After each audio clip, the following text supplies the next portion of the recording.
Hi అండి, అందరూ ఎలా ఉన్నారు? బాగున్నారా? ఈరోజు నేను తెలంగాణలో దావత్కి గుడాలు ఎలా చేసుకుంటారో నేను చూపించబోతున్నానండి. దానికోసం ఒక కప్పు శనగలు తీసుకొని ఒక 3 నుంచి 4 గంటలు నానబెట్టుకొని నీళ్లు వడగార్చి మళ్ళీ ఇంకొన్ని నీళ్లు పోసుకొని ఇలా ఉడికించుకోవాలండి.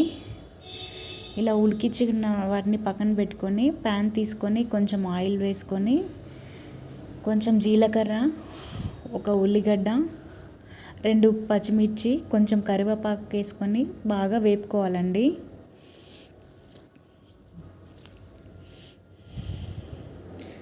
తెలంగాణలో ఏ స్పెషల్ అయినా ఇలా గుడాలు చేసుకుంటారండి.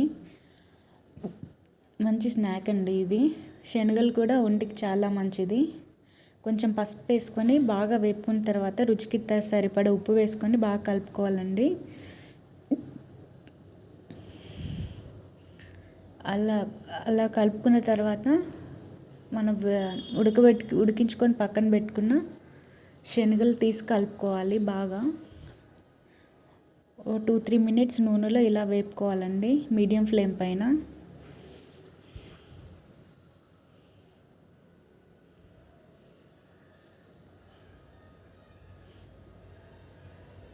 మీరు కనుక నా ఛానల్ని ఫస్ట్ టైం చూస్తున్నట్టయితే నాకు సబ్స్క్రైబ్ చేసి సపోర్ట్ చేయండి.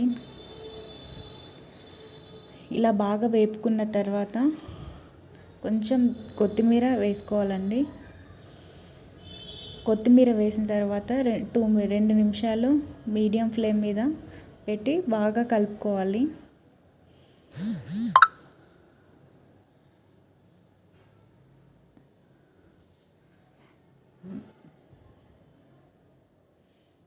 తర్వాత స్టవ్ ఆఫ్ చేసుకొని వేడివేడిగా ఉన్నప్పుడే తినాలండి, చాలా బాగుంటాయి. నచ్చితే లైక్, షేర్ అండ్ సబ్స్క్రైబ్ చేసి నాకు సపోర్ట్ చేయండి. Thank you for watching.